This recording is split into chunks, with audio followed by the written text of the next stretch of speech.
procesando. Así que deberíamos estar listos, ¿sí o no? Sí, estamos ya en vivo para Facebook Live. ¿Tú me dices cuándo? Sí, ¿Ah, ya? sí. Hola, ¿cómo están? Nos presentamos. Me presento otra vez, ya no sé cuántas veces me presento. Dice, y artista visual. Y ya me estaba riendo con Rodrigo, porque tengo que contarle que lo conozco de chico, en realidad. Estábamos veraneando siempre en la playa, yo me sentaba un poco con la mamá, él jugaba con mi hijo, no sé, pero aparecía, pedía plata para los helados y se iba.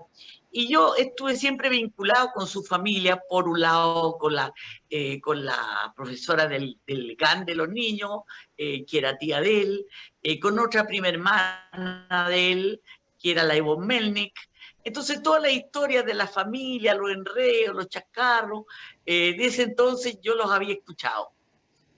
Y bueno, y nos hemos estado riendo porque la verdad que es un tremendo honor entrevistarlo. Y más que entrevistarlo, vamos a hacer una conversación. Y lo que a mí me interesa mostrar, porque cuando le dije, mira, quiero hablar contigo, porque este es mi programa sobre la creatividad, me dijo, mira, pero yo no soy creativo. Y yo le dije, tú estás muy equivocado. Y ahora me quería convencer de lo mismo y le volví a decir, estás muy equivocado. ¿Y por qué está equivocado? Porque si alguien inventa un Santiago adicto y inventa programas que se llaman Hay que ver, ¿ya? Hay que ir. Y empieza a trajinar Santiago completo a ver qué es lo que hay que ver y para descubrir aquello que otros no han visto y que ningún programa de televisión ni un programa de radio ha mostrado. Él, yo sé, es una persona de múltiples intereses, le gusta la lectura, parece que es un tremendo para la música, y bueno, y se ha movido entre la arquitectura, el arte, los lugares. Yo ni siquiera sé, porque me he pasado mirando la página Santiago Adicto, que yo de partida lo invito a que le cuente a la gente qué es Santiago Adicto, porque mucha gente no sabe lo que es Santiago Adicto. ¿Y qué ha traído eso como una mirada a Santiago? ¿Cómo eso se ha potenciado en el mundo? ¿Cuáles han sido las consecuencias? Y después me podéis contar si eso no es creatividad. ¿Ok? Y ahora te tiro la pelota, porque mi hijo Mate dijo que hablo mucho para la presentación, así que me la hago más corta. Así que Gracias, Eva. Voy a tomar cafecito. Gracias, Eva. Lo raro es que yo tengo colgado en la pared de mi living una preciosa escultura que tú me regalaste una vez. Y yo soy el periodista, o sea, yo soy el que debería estar entrevistando a la artista creativa, pero en fin, tú eres la dueña de casa, tú decidiste que tu artista creativa quería entrevistar a un periodista que tiene tu creatividad colgada en tu propia casa, pero bueno, no me hago responsable. Bueno. Muchas gracias por invitarme, muchas gracias al estadio por organizar este tipo de espacios que son súper interesantes y bonitos. Para mí es un honor conversar con la Eva porque le tengo cariño, la conozco desde chico, conozco a sus hijos, admiro su trabajo, amo esa escultura que me regalaste, que la tengo, como te digo, colgada y la veo todos los días. Me encanta tu trabajo creativo, tu trabajo como artista, también el trabajo en el tema del paisajismo. No sé si la gente del estadio sabe que tú te dedicas a velar por el paisajismo del estadio israelita de manera pro bono hace casi una década. Así que, si no lo saben y no lo has contado, lo cuento yo, Eva. Bueno, así que gracias. te deben una grande ahí. Y Santiago Adicto parte hace 9 años, en octubre del año 2011, con una columna que yo escribo en el suplemento Tendencias de La Tercera, al que le pongo de título a la columna Santiago Adicto. ¿Por qué? Porque yo ya llevaba algunos meses en Twitter, en ese tiempo todavía no existía Instagram, poniendo gatito, hashtag Santiago Adicto, cuando mostraba algo bonito de la ciudad, porque era mucha la gente que en esos tiempos hablaba de Santiago. Y a mí siempre me ha parecido que, si bien esta es una ciudad que tiene muchos contras, tiene muchos pros. Tiene una geografía única en el mundo, tiene un clima bastante benigno y delicioso, tiene un río que atraviesa la ciudad completa, tiene arte, tiene espacios arquitectónicos de lujo, tiene arte público, y en la medida que han ido pasando los años, esta ciudad ha sido cada vez más interesante, con cada vez más panoramas gratuitos, con cada vez más centros culturales, y museos, y galerías, y cafés, y restaurantes. Y sí, por supuesto, hay espacios que son segregados y donde ninguna de estas cosas llegan, pero todas las ciudades del mundo, y especialmente las grandes, tienen contrastes, ¿no? Y así como en París uno puede encontrar lo más lindo del mundo en algunas cuadras, si se va a la periferia, a donde viven los inmigrantes, no se va a encontrar con el París de las fotos. Entonces, todas las ciudades tienen contras, y el tema es que mi visión es que hay que querer el lugar donde uno vive, y desde ahí, de alguna manera, hacer una crítica constructiva. Entonces yo, por una cosa intuitiva y de guata, visceral, necesitaba como hacerle barra a Santiago, porque encontraba que todo el mundo lo tiraba para abajo. Y hace 10 años hice esta columna, le puse este título, Santiago Adicto, y el día que la vi publicada en papel, dije, voy a hacer una cuenta en Twitter. Y al día siguiente, ponte tú, dije, voy a hacer una cuenta en Instagram, porque Instagram recién se estaba usando para los Apple, los iOS, todavía no había Instagram para Android. Después una cuenta en Facebook, y así fue partiendo de a poquitito, y yo sacaba fotos y subía contenido al Instagram, y subía contenido a las otras redes sociales diciendo, mira qué linda esta iglesia, mira qué lindo este árbol, mira qué linda esta escultura. Y de a poco empecé a tener gente que le interesó la cuenta y gente que empezó a contribuir con material. Y hoy día, 9 años después, Santiago Adicto es básicamente una comunidad ultra colaborativa donde el 90% de lo que se publica es material de otras personas. O sea, cambió completamente la manera de hacer Santiago Adicto. Y es un programa en la radio y es un espacio en televisión que, bueno, este año ha estado congelado, que se llama Hay que ir, en el noticiero de Canal 13.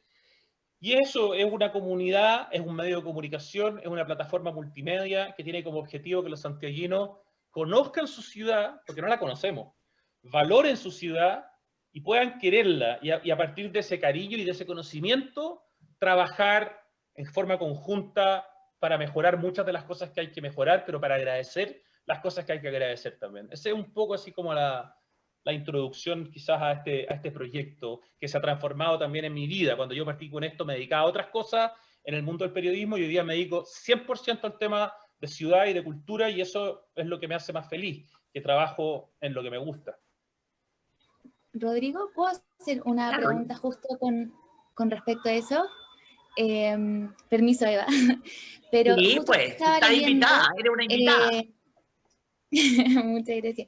De una columna que hiciste de Un país sin memoria, como la frase, ¿no?, que está en el Nacional, y tú hablabas de, bueno, esto ya fue hace un par de años, ¿no?, pero hablabas de la destrucción, ¿no?, en el Cerro Chane, si no me equivoco.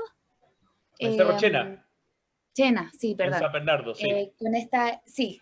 Con el Pucará Inca que hay en el Cerro Chena. Sí. Entonces, ¿tú crees que cuidamos en Santiago y en Chile en general el arte, nuestros patrimonios culturales? No digo solamente la destrucción con máquinas, bueno, esto fue supuestamente sin querer, sino que también con los graffiti, con los rayados. ¿Qué pasa con la cultura en nuestro país? Wow, tremenda pregunta. A ver, respecto a esa columna, solamente un punto, y es que el Cerro Chena tiene, ¿cierto?, estos pucarás de los incas, y sí, ese pucará de inca fue descubierto por una persona que es miembro de la comunidad judía y que es un arqueólogo y un antropólogo de excelencia que se llama Rubén Steber, que quizás muchos de los que nos están viendo deben conocer. Rubén, por supuesto, estaba en el colegio. Exactamente, y tiene sus hijos, chicos nuevos, también en el colegio. De hecho, nos tocó ser coapoderados en algún momento. Rubén es una autoridad gigantesca en el tema, digamos, de los pueblos originarios y de todo lo que tiene que ver con lo indígena y lo inca. Rubén Steber, junto a Gonzalo Sotomayor, son los responsables de haber descubierto que Santiago era una administración inca, con las excavaciones que hicieron en la catedral y en la plaza de armas. Rubén Steberg es un tipo tremendamente importante, y quería aprovechar de ponerlo en valor a propósito de tu pregunta, porque él fue el que descubrió el comienzo de sus investigaciones hace 30, 40 años, este Pucará en el Cerro Chena. Después hace la continuación con la línea, digamos, de los recorridos de los incas en la plaza de armas y en la catedral, y esto se conecta con el Niño del Plomo y con todo este Apu Guamani que tenemos como esta montaña sagrada en el Cerro del Plomo. Los incas trajeron desde Cusco a este niño hace 500 años para sacrificarlo en el Cerro del Plomo, 5.424 metros, una cosa impresionante. Y Rubén, junto a Gonzalo Sotomayor, que lamentablemente falleció muy joven, son los verdaderos responsables de que hoy día sepamos que Santiago no fue fundado por los españoles, fue refundado, borrando una historia maravillosa inca, y los incas lo más probable es que también hayan refundado sobre otros pueblos anteriores a ellos. Es decir, la historia que tenemos en Chile e incluso en Santiago es una historia que supera los 3.000 años. Entonces, todas esas cosas son gracias en gran parte a Rubén Steberg. Entonces, quería aprovechar ese paréntesis. No, Y fantástico, yo no tenía idea. así que te sugiero, Eva, que entreviste a Rubén Steberg. Ese sí que es un grande. Le tengo demasiada admiración. Y respecto al tema de la cultura, todo depende con qué nos comparamos. En 1980, a propósito que estábamos hablando de la catedral y de la plaza de armas, en 1980 fuimos capaces, digo, como sociedad, a pesar de que hubo algunos reclamos, de destruir, a vista y paciencia de los santiaguinos, uno de los edificios más hermosos de la historia de Chile, que los que son mayores deben recordar que era el Bazar Kraus. Ese edificio hoy día está esa torre de cristal en la que se refleja la catedral. Una torre de cristal que es una torre que no es ningún aporte arquitectónico, es un bodrio, pero por lo menos desde espejos, en el sentido que permite el reflejo de la catedral. Muchas veces deben haber visto esa foto típica de la Plaza de Armas, en que la catedral se ve reflejada en un edificio de espejos. Bueno, donde estaba ese edificio de espejos estaba el Bazar Kraus, que si ustedes lo miran y lo googlean, se van a dar cuenta que era un edificio, era como haber destruido el Museo de Bellas Artes. Esa es más o menos la idea. Un edificio,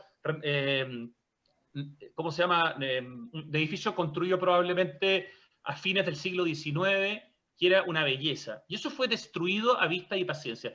Eso probablemente hoy día en el centro de Santiago, digamos, no pasaría. O habría un movimiento y una resistencia tan grande que sería tema nacional. Eso en 1980, bueno, estábamos en dictadura, es otro contexto, eso no pasó. Yo creo que estamos mejor que hace 40 años.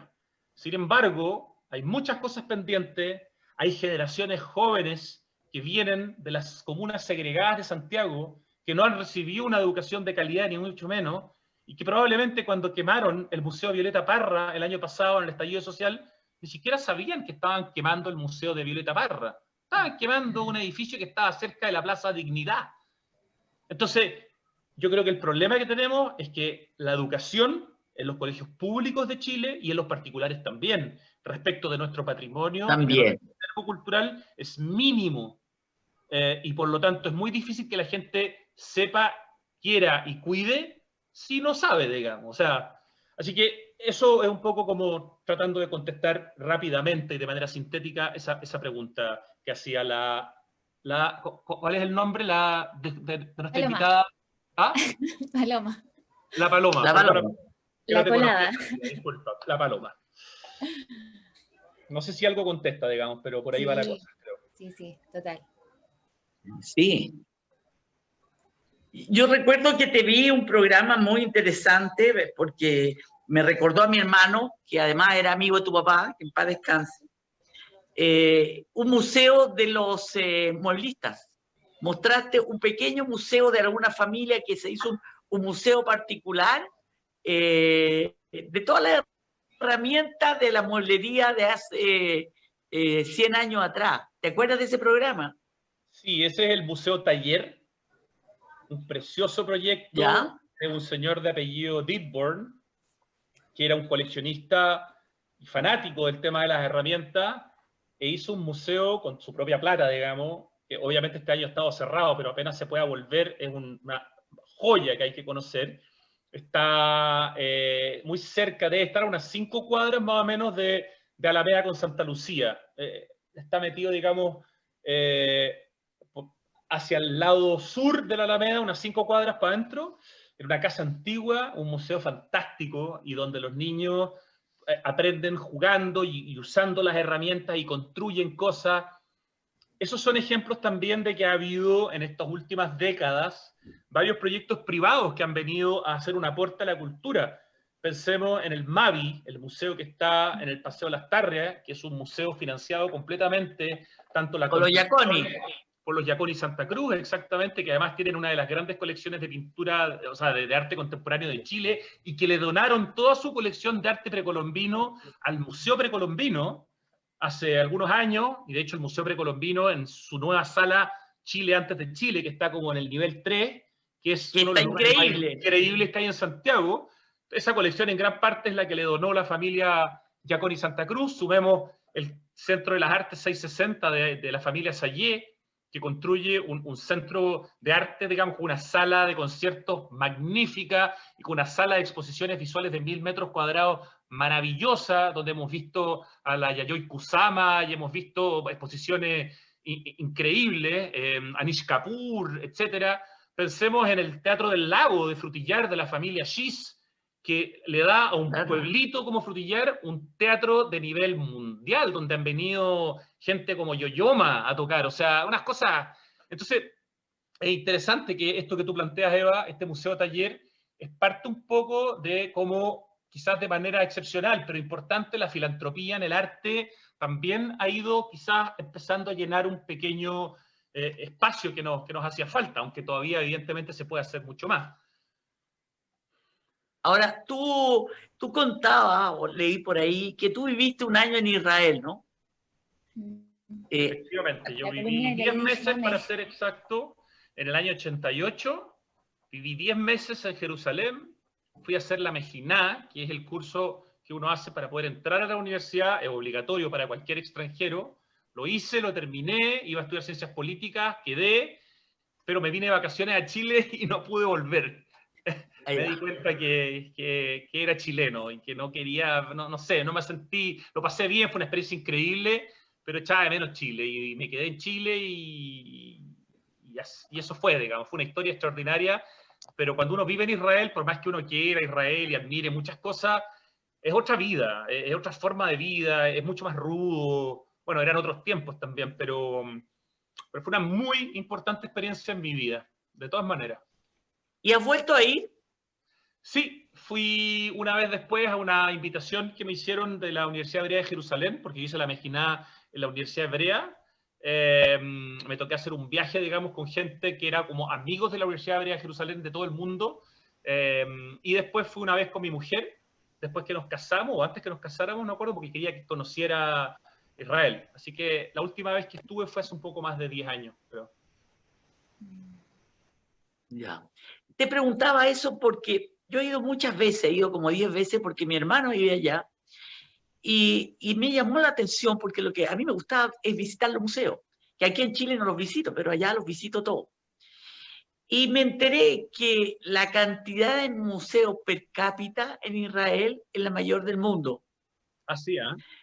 Y hay museos de todo, hay museos de la historieta, hay museos del graffiti, hay museos de la decoración, hay museos de los zapatos, hay museos de lo que me pidáis, hay museos.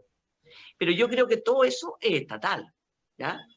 Eso no es como lo que tú cuentas acá, que son museos privados, ¿ya? Ok. Ahora, una de las personas que yo entrevisté, que fue la primera entrevista, que es Militza Agusti, ella es una diseñadora de la misma escuela mía, que se dedica a hacer museos. Y como dice, hay algunas familias, los Luxich han hecho un museo de la minería, en la escuela de ingeniería, claro, ingeniería, con las piedras, con los pedazos de piedra, tienen su pequeña sala de arte metida, pero son ¿cómo decirte? Iniciativas privadas, privadas. excepcionales.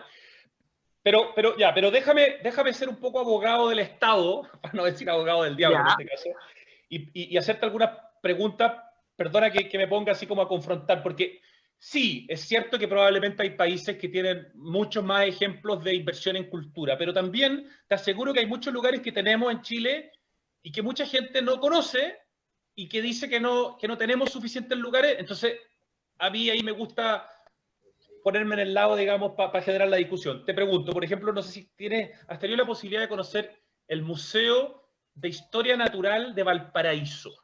No. Bueno, ese es un museo que si tú lo conoces te vas a quedar con la boca abierta. Primero que es un edificio de 150 años. Debe tener la cafetería más linda, una de las más lindas de Chile. Esto es un detalle, pero es la cafetería del museo. Y la museografía es nueva, no tiene más de 10 años, la renovación, y es una museografía excepcional. Entonces, ese es un museo público, ese es un museo del Ministerio de la Cultura. O, por ejemplo, sigo pensando en cosas, no sé si tú has estado alguna vez en Chillán y has podido ver los murales de Siqueiros y de Javier Gutiérrez en la Escuela de México de Chillán. No. Yo me pregunto cuántas personas saben que tenemos un mural gigantesco de David Alfaro Siqueiros en Chile, en Chillán. David Alfaro Siqueiros es uno de los 3 grandes muralistas de toda la historia. O sea, Rivera, Siqueiros y Orozco son los 3 muralistas mexicanos más importantes de la historia. Y tenemos un mural de Siqueiros en Chillán. Y en Concepción, en la Pinacoteca de la Universidad de Concepción, tenemos un mural de Jorge González Camarena, que se llama Presencia de América Latina, que debe ser uno de los murales importantes a nivel latinoamericano, en términos de su belleza y su tamaño. O sea, hay cosas que tenemos que muchas veces no conocemos. No conocemos. No conocemos, y entonces, claro, como somos buenos turistas, vamos a otros países, vamos a Israel, y vamos al Museo de la Diáspora, y vamos al Museo Contemporáneo, o vamos a París, y vamos al Pompidou. Pero ¿cuánta gente en Chile no conoce el MAC de Quinta Normal? Yo no digo que sea una joya, pero es un lugar interesante cuando hay exposiciones, digamos. ¿O cuánta gente no conoce las exposiciones que se hacen en la Biblioteca de Santiago, que es la biblioteca que está en Matucana, frente a la Quinta Normal? Estupenda la biblioteca. Un lugar extraordinario, ¿no? Y mucha gente cree que es la Biblioteca Nacional. No, la Biblioteca de Santiago, que está en un edificio patrimonial en Matucana, donde se ha formado un circuito cultural que se suma al Museo de la Memoria, que se suma a Matucana 100, y que se suma al Museo Artequín, que es un museo increíble para niños, y al Museo Ferroviario, y al Museo de Historia Natural. O sea, el Museo de Historia Natural de la Quinta Normal tiene una museografía renovada hace poco, extraordinaria. Está el Niño del Plomo ahí también, no se puede ver, pero hay una réplica nomás para poder ver. O sea, no sé, yo siento que nos faltan cosas, pero que tenemos muchas cosas que no conocemos, y muchas veces decimos Santiago es fome, y no tenemos idea que es Santiago porque no salimos de nuestra comuna. Entonces, como que un ejemplo más, y este siempre para dejar pillo a todo el mundo, y me da lata, pero así es. El mural de Roberto Mata, más grande del mundo, está en Santiago, en un lugar gratuito que se puede visitar, no sé en pandemia, pero normalmente de lunes a domingo, en el Centro Cultural Espacio Mata, que es el centro cultural de la comuna de La Granja. Es un mural que hizo Roberto Mata con la Brigada Ramón Parra el año 72, que mide 25 metros de largo por 2 de ancho, que fue tapado con 14 capas de pintura por Pinochet, pero que se pudo restaurar en un 97%. Ese mural es impresionante y no lo conoce nadie, porque está en La Granja. ¿Y dónde está? ¿Y dónde está? Porque tú quedaste congelado.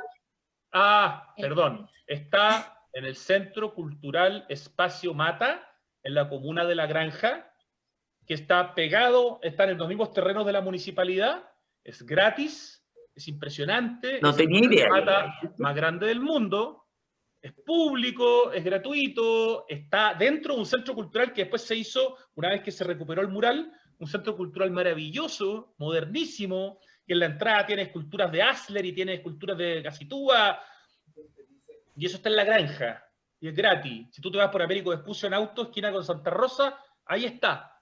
No lo conoce nadie. Pero yo creo que va Nadie. por lo que tú dices, que como queda más en la periferia, la gente no va, le da lata. Rojos, somos prejuiciosos, somos miedosos, muchas veces somos ignorantes. Yo Pero diría que va por ahí más bien. hay que hacer un poquito de esfuerzo. Santiago, para un santiaguino, no es París para un santiaguino que va de... Y no es Nueva York, quizás, no es una ciudad tan fácil, tan intuitiva, donde alguien te dice, juntémonos en la 10 con la quinta y tú vas simplemente sumando calle. Ok, es una ciudad que quizás necesita un poquito más de búsqueda, pero hay mucho, mucho, mucho, mucho. Y tenemos muy buenos museos y muy buenos centros culturales, muy buenas galerías también, y no solo en Santiago, en Chile. Yo me he encontrado con algunos espacios culturales extraordinarios en Chile. Entonces, sí, podría haber mucho más, seguro, pero hay harto que conocer también. Eso, por ejemplo, el Museo de la Marta Colvin, una de las grandes esculturas de nuestra historia, está en Chillán, en unos terrenos de la Universidad del Biobío. Es impresionante. El museo, no es el museo, la sala de esculturas de la Lili Garafulich, más de 60 esculturas de otra de las grandes esculturas de nuestra historia, está en el campus de la LIRCAI, de la Universidad de Talca. La Universidad de Talca tiene un parque de esculturas que le pega 10 patadas a cualquier otro parque de esculturas de Chile. Incluso es mejor que el parque de esculturas de Providencia, por la calidad de las esculturas. ¿Cuánta gente que nos está viendo, no sé, conoce el campus LIRCAI en Talca, de la Universidad de Talca, donde está el friso cinético de la Matilde Pérez que estaba en el Apumanque, por ejemplo, ¿no? Y donde hay tantas otras obras. Entonces, no sé, de repente a mí me da un poco de impotencia cuando escucho que se dice que no tenemos cosas. El tema es que yo creo que tenemos más de las que conocemos. O sea, claro, tenemos más de las que conocemos.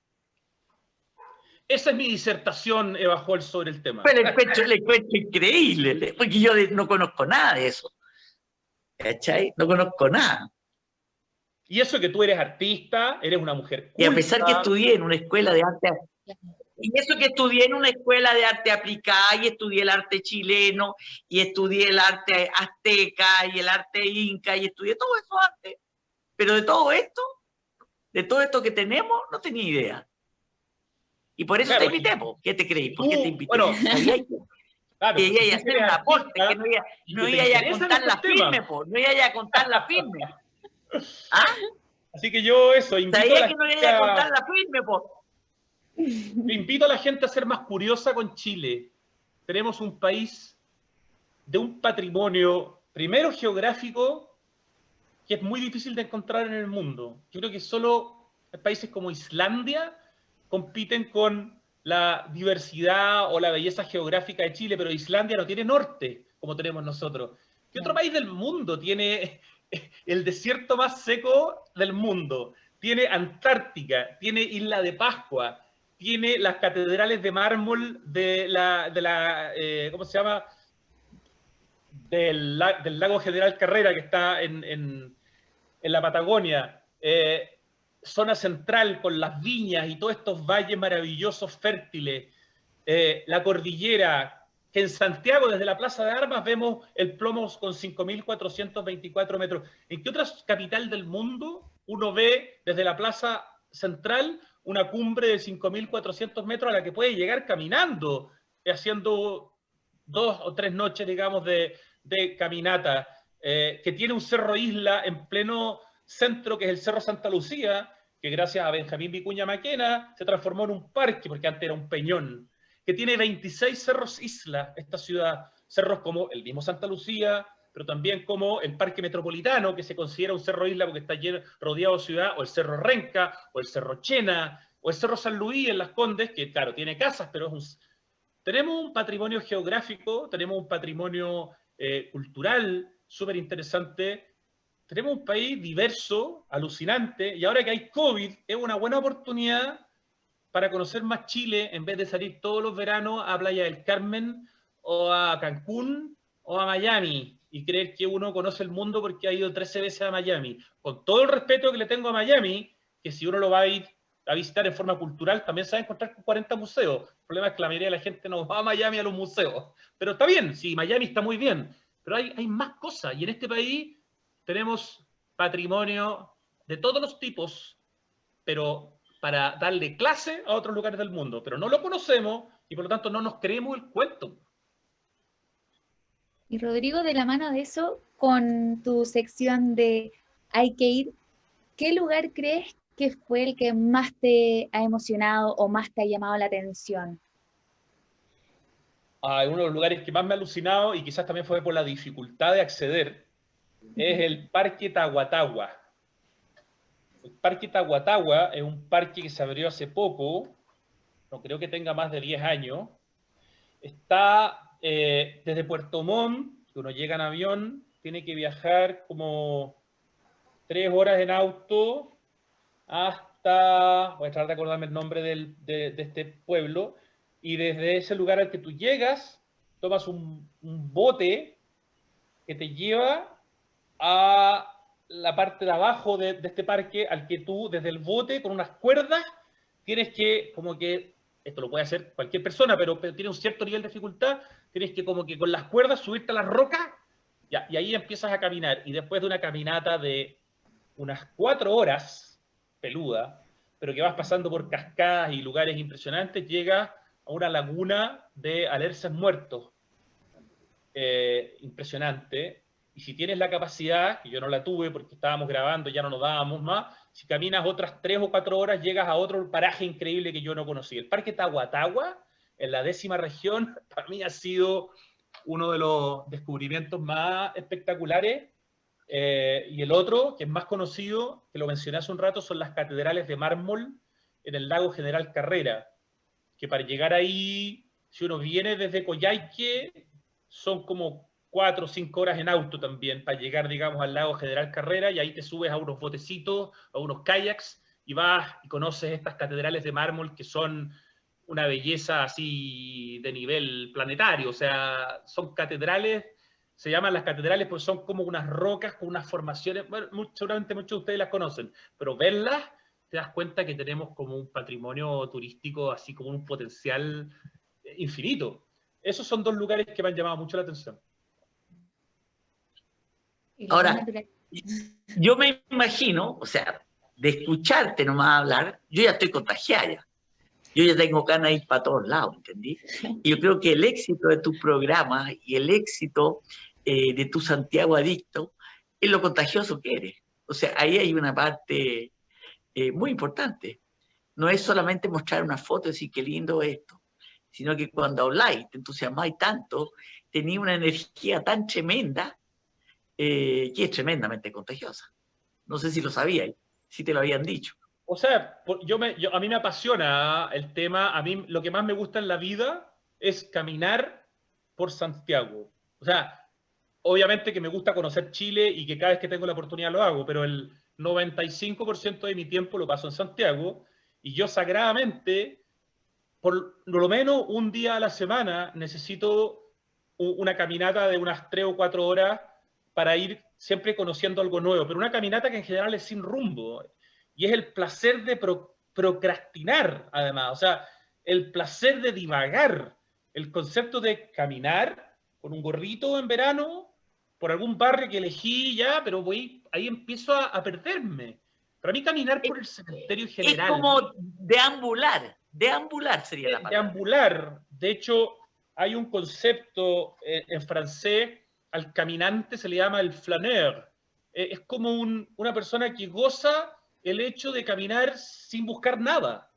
No estás yendo a algo, y es súper interesante porque además, esto lo he conversado con unas chicas arquitectas que tienen un proyecto que se llama La Reconquista Peatonal. Y el acto de caminar es como medio antisistema, en el sentido que es como un poco anticapitalista, en el sentido que tú no estás produciendo. Claro. Estás saliendo un poco como de la norma, ¿no? De lo que se espera de ti, que tú en el día no se rindas, pero si tú un lunes a las Eres un vago. 5 de la tarde estáis vagando, es algo raro. Y cada vez que yo tengo esa oportunidad, ojalá de lunes a viernes, de poder caminar 3 horas en una hora de actividad, es muy interesante, porque en el fondo te transformas en un turista en tu propia ciudad, descubres cosas que es imposible descubrirlas en auto, ni siquiera en bicicleta las puedes descubrir. Y aparecen las sorpresas que son como la garantía de la caminata. Siempre que camines, te van a aparecer cosas nuevas, personas, lugares, letreros raros, a cosas que te van a evocar. Entonces, a mí esa cuestión me vuelve loco. Soy un adicto a caminar por distintos barrios de Santiago. Y a veces me tomo el metro, que es una escuela militar donde está la radio que trabajo, y llego a la última estación, ponte tú, de la línea 1, que es San Pablo. Y de San Pablo me bajo y empiezo a caminar por la avenida San Pablo hacia arriba, ponte tú. Y empiezo a descubrir cosas y les voy sacando fotos, y después hago una publicación, o me voy a Ñuñoa a caminar por el Parque Juan 23, que es uno de los parques más lindos de Santiago y más desconocido, que es un parque de 300 metros lineal, vertical, que está entre medio de casas. Y que parte Sí, justo en el Larrazábal, donde está la Casa de la Cultura de Ñuñoa, que es un palacio. Detrás de eso está parte del Parque Juan 23 y llega a Grecia. Entonces tú caminas desde Irarrázaval hasta Grecia por un lugar que solo conoce la gente de la comuna. Es como un parque secreto. Y es de los años 60, ¿eh? O sea, es súper antiguo. Y no sé, así, te vas y de repente rematas caminando y llegas a la Villa Frey y te encuentras con este espacio público, con vivienda de calidad, como nos gustaría que fueran las viviendas sociales quizás hoy día, y descubres cosas en todas las comunas, en todas partes. El otro día me puse a caminar por Quinta Normal, desde el barrio Yungay. Si uno sigue caminando, digamos, hacia el río, entras a Quinta Normal, y te das cuenta que la comuna de Quinta Normal, ya no estoy hablando de la Quinta Normal del parque, no, la comuna, es una comuna que en una gran parte de su fisonomía se parece mucho a provincia. Son casas chiquititas, muchas flores, de repente te encuentras con la línea del tren que se te aparece, mucho arte público, digamos, muchos murales preciosos. Entonces, nada, eso a mí me produce mucho placer y trato de contagiar ese placer a los otros. Claro, sí, eso es lo que tení, eres contagioso, po. Eso es lo que Soy tení. un vendedor de Santiago. Más o menos. Te vendo la pomada. ¿Ah? Claro, y en eso tú te has distinguido y te has, porque hay mucha gente que va mostrando distintas cosas y todo, pero tú vas teniendo una línea y la seguí, y eso ya te ha hecho un personaje. O sea, tú eres un personaje ya. Pasa que, Eva, yo tengo la suerte en este caso de haber elegido una carrera que en un momento parecía quizá un error, porque no sé si había futuro, que es la carrera de periodismo. No había. Ya me acuerdo cuando mi papá, en paz descanse, que era ingeniero civil estructural, con magíster y doctorado en Berkeley en ingeniería estructural antisísmica, su hijo hombre mayor le dice que quiere estudiar periodismo. Para mi papá fue como romperle el corazón, a pesar de que estaba casado con una periodista, que es mi mamá. Y todavía me acuerdo que mi papá le pregunta a su primo hermano, Sergio Melnik, muy conocido, y Sergio, que en esa época además era conocido porque de alguna manera como que presagiaba el futuro, y un gallo bien educado en las artes liberales, le dice: tranquilo, Rafael, es la carrera del futuro. Estamos hablando en los años 80. Bueno, el chiste era que siempre era la carrera del futuro y nunca del presente. Pero en mi caso, siento que el haber estudiado esa carrera hoy día es súper importante, porque los periodistas, y me va a entender la Paloma, somos generadores de contenido. Y hoy día es súper importante la generación de contenido, porque los medios de comunicación tradicionales están en una crisis espantosa, están desapareciendo. Y por lo tanto, si tú tienes la capacidad de hacer un relato, de darle contenido a tu historia, y eso lo puedes acompañar de una foto, y puedes usar redes sociales que son gratuitas, tú puedes transformarte en un medio de comunicación. Y esa herramienta que tenemos los periodistas es la capacidad de generar contenido. Entonces, para mí es súper importante hoy día haber estudiado periodismo, ser periodista, porque eso de alguna manera es lo que le ha dado como sustento al amor que tengo. Porque si yo solo hablara de la ciudad, pero mostrara fotos, y solo le pusiera gatos, gatitos, hashtags, y le pusiera qué lindo, no sé qué, pero pero yo trato de buscarle como la explicación o la historia que hay detrás o el relato, y de alguna manera eso va también generando como un vínculo con las personas que siguen esto, porque sienten que van a obtener una información que antes no tenían. Así que creo que eso también me ha ayudado harto, así que lo agradezco. Agradezco haber estudiado periodismo. Oye, y fíjate que tú podías haberte quedado con el negocio de tu papá, po. Y tú La verdad es que elegiste, no, la verdad es era que en no. ese entonces, era una especie de vocación de pobreza la que elegiste tú, en ese entonces. O sea, sí, En claro, ese cuando mi entonces. papá vivía, ese era un negocio que tenía futuro, efectivamente. Lo que pasa es que cuando mi papá murió, entre nuestra poca capacidad para poder liderar ese negocio y la crisis que hizo que pocos años después todas las multitiendas medianas desaparecieran, que fue la crisis asiática, la del 98, que en el fondo hizo que los bancos le cortaran las líneas a todas las multitiendas medianas, y entonces se murió Gendelman, Michaeli, se murió Posilam, Bonaire, Ecus, Mardi Gras, entonces murieron como 25 No. multitiendas en 3 años. No habría tenido futuro, digamos, pero claro, con mi papá vivo, pero a mí nunca me interesó. Fíjate que no, yo salí de alguna manera, heredé los intereses de mi mamá, más que nada. Mi mamá es periodista, siempre le gustó el arte y la literatura. No salí ingeniero, pues, claramente, y siempre fui malo para las matemáticas. Entonces, no heredé esa vocación que mi papá tenía y en la cual era un capo con los números. Yo nunca me entendí mucho con los números. Y eso que dices tú del contenido, fíjate que yo este año me he dado cuenta, cuando empecé a hacer los videitos, que fueron por casualidad y porque me los pidieron, y después los empecé a mostrar en el estadio, y empecé a contar mi proceso creativo, y después en el estadio, como se podían hacer videitos chicos, los empezaron a pegar, porque los videitos eran de 1 minuto 50, donde yo tenía que tirar la idea en el minuto 50, y en el segundo video, que más o menos fuera hermano del primer video, para que no se notara la pegada. Y así salió esto, y después de tanto hablar de mí, yo dije, bueno, voy a empezar a hablar con otra gente, porque hasta yo misma estoy aburrida de contar mi propio cuento. ¿Te das cuenta? Y empecé entonces a entrevistar y empecé a hablar con otra gente, pero paralelamente en el Instagram fui subiendo estos videitos cortos y haciendo videitos con contenido de por qué pinto esto y por qué le puse azul y qué es lo que me pasa y que por qué lo cambio y por qué hago esto.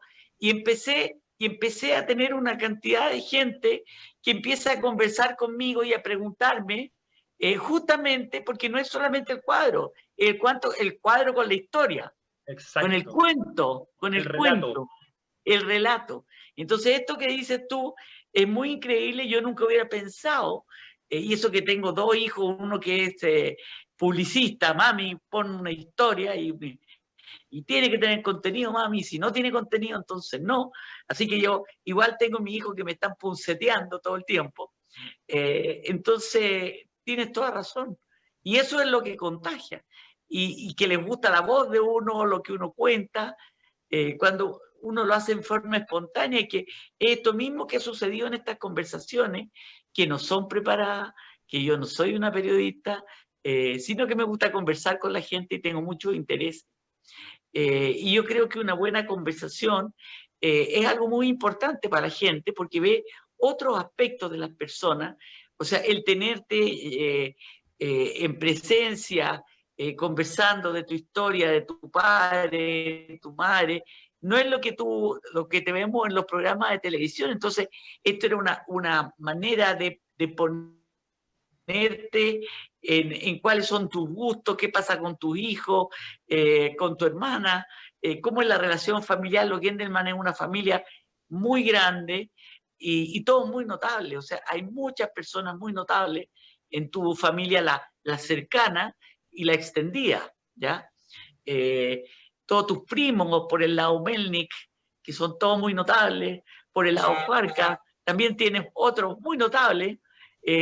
No sé si el Tomás es primo hermano tuyo y el Jorge, pero deben ser primos de segunda o de tercera. Primos de segundo grado mi papá, pero trabajaron juntos porque eran todos ingenieros estructurales. Entonces mi papá fue socio de Jorge, de Tomás, e incluso creo que alcanzó con Mario, que es más chico, y trabajaron juntos, entonces eran muy, muy cercanos. Claro, y yo conocía todas las historias de las mamás, o sea, la Alegre era amiga mía, que en paz Oh, qué descanse. mujer más extraordinaria, Alegre Israel.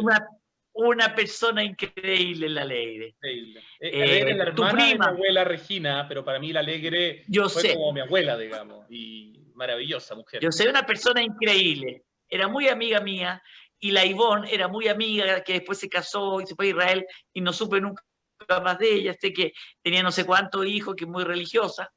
Ah, la Ivonne es la Pero Quela. la Kiela, po, Ah, es que yo no sabía que que es tu era la prima Ivonne. Para hermana. mí es la Quela. No sé, ¿cómo se llama? ¿La Quela se llama Ivonne o es su No, nombre religioso? Ivonne, muy religiosa. Claro, pero es que es su La nombre, Kiela es muy religiosa. ¿es su nombre ortodoxo o nació como Ivonne, la Quela? Nació como Ivonne, nació como Ah, porque Ivonne. nunca supe su nombre, para mí siempre fue la Quela. No, Gracias por contarme nació cómo como se llama mi Ivonne tía. Mi prima. y, Mi tía, mi y se tía. casó con un muchacho que no era judío, que después se convirtió él, que era un as para las matemáticas, el gallo, pero un seco, y que se fueron a Israel y él trabajaba entre la yeshiva y resolviendo problemas matemáticos, y no sé cuántos hijos se hicieron entre medio. Pero no supe más, ¿entendí? Unos No supe más, 25 deben tener tú, ¿no? no Ese es un buen sé. número para una familia ortodoxa, digo yo. No sé, pero entonces eso sucedía en Algarrobo, donde uno sabía esta historia. Yo fui un par de veces con la Alegre a Papúo, ¿ya? Entonces, bueno, toda la historia familiar la conocía yo, pero por otro lado, ¿entendí? Qué Así que bonito, bueno, Eva. Qué bonito. yo creo que igual muy interesante para mí esta conversación de saber de todos esos lugares que tú cuentas. Eh, no podría, no podría entrevistar a Esther porque soy una ignorante de todo lo que él sabe, ¿entendí? O sea, aparte que me pasé una plumada en la universidad de esas culturas, no cacho una, pues. Entonces, ¿de qué le voy a preguntar? Lo que sí me acuerdo que su papá tenía un negocio de pegamento en la Avenida Mata, ¿no? Eso Bueno, eran, ahí puede mostrar el lado B de Rubén Stever. ¿Ah? claro, los primeros pegamentos, las primeras con la fría y los primeros neoprenos lo hacía el papá de Esther, para que le No contés tenía tú. idea, qué bonito. Que de eso me acuerdo. Oye, ¿y tus hijos? ¿Qué dicen de todas estas caminatas y estas cosas de su papá? Salís con ellos, me imagino. Poco, porque son chicos todavía. Mi hija mayor tiene 11 años. Yo fui papá viejo, fui papá a los 40 por primera vez. Tengo 51. ¿Ya? Y mi hijo menor tiene 8. Entonces, no, la verdad que las caminatas las hago solo. Parte importante del placer de estas caminatas es que tienen que ser, yo camino a un ritmo, porque como camino mucho, camino harto y camino rápido, tengo un aguante importante, o sea, puedo caminar sin problemas 15 kilómetros y no me canso. Entonces, si yo llevo a un niño de 8 años a acompañarme a caminar 15 kilómetros, al kilómetro 3 ya no puede más. Entonces, no, todavía no, pero he tratado de contagiarles el amor por Santiago, mostrándoles la cordillera, leyéndoles libros que tienen que ver con nuestra identidad, tratando un poco de hablar de lo nuestro. Yo creo que a veces conocemos poco de nuestra cultura, de nuestra identidad. Yo creo que es tan importante, no sé, leer a Gabriela Mistral. A mí Gabriela Mistral es probablemente el nombre cultural quizás más grande que existe en Chile. Violeta Parra, sin duda, pero para mí Gabriela Mistral es como tremenda, pero al mismo tiempo tratar de mostrarle a los escultores. Una vez fuimos con mi hijo y con mi mujer al taller en Pirque del escultor Francisco Gacitúa, que junto con Federico Aslerson y con Mario Razabal deben ser los 3 escultores vivos más importantes que hay hoy día en Chile. Y claro, cuando un niño ve a un escultor en su taller con una roca gigantesca de la cual está haciendo una obra y lo ve trabajando, pucha, son cosas que nos olvidan, y ese tipo de experiencias, en la medida que las podamos compartir y las podemos tener, así como en tiempos normales llevarlos a los museos, aunque no quieran. Entonces tú negocias y decís, ya, vamos a ir al Bellas Artes a ver la exposición en la Sala Mata, y después vamos a ir a los Juegos del Parque Forestal. Pero para ir a los Juegos del Parque Forestal, tenemos que ir a ver la exposición. Entonces ya, y te acompañan, y de repente ven algo que les gusta, pero se les va empezando a incorporar el tema en la cabeza y caminar por la calle los fines de semana. Claro, es que este año, evidentemente, no es un muy buen año para hablar de caminar. Yo recién empecé a volver a la calle a caminar hace un mes y medio. Pero en general, trato de llevarlos a lugares para que los conozcan y por lo menos tengan una opinión, aunque no les guste, no importa. A la que no he conseguido que mi hija me acompañe al monasterio de los benedictinos. No sé si conoces, Eva, el monasterio de los benedictinos, acá en los Dominicos. Sí, sí, lo Este conozco. para mí es uno de los lugares más increíbles que hay en Chile. Increíble, increíble. Arquitectónicamente es una de las joyas de la arquitectura moderna de Latinoamérica, ese monasterio, que fue diseñado por los, no son curas, son monjes arquitectos. Gabriel Guarda, que acaba de morir, y Martín Correa son los dos hermanos, digamos, gente que vive hace 50 años en este monasterio. Ellos son los arquitectos que diseñaron esta joya arquitectónica. La luz, cómo entra la luz a ese lugar. Tú entras al monasterio de los benedictinos y da lo mismo que seas judío, musulmán, bahá'í, tú quedas absolutamente, sientes la divinidad. Si eres ateo, por un segundo vas a creer en Dios. Lo mismo que me pasa cuando voy al templo bahá'í. El templo bahá'í increíble, el templo bahá'í. Increíble. Y hay muchas iglesias en Santiago que a mí, y en Chile, que a mí me emocionan. O sea, yo entro a la Basílica de Lourdes, que está frente a la Quinta Normal. Para mí esa es una de las iglesias más lindas que hay en Chile. O la Catedral de Chillán, que es una cuestión impresionante que se hizo después del terremoto. Entonces es arquitectura moderna. Hay espacios religiosos que son súper interesantes también de conocer en Santiago, pero el monasterio de los benedictinos se los recomiendo porque está abierto de lunes a domingo, se puede ir siempre, está a 5 minutos en auto de Estoril con Kennedy, subiendo por Camino Las Flores, doblando por una calle que se llama, se me olvidó, Montecassino. Tú doblas por Montecassino y de repente te aparece este monasterio, que es una maravilla. Y esos son lugares que quizás es un poco más difícil todavía convencer a los niños que los conozcan, pero de a poquitito uno va ahí sembrando.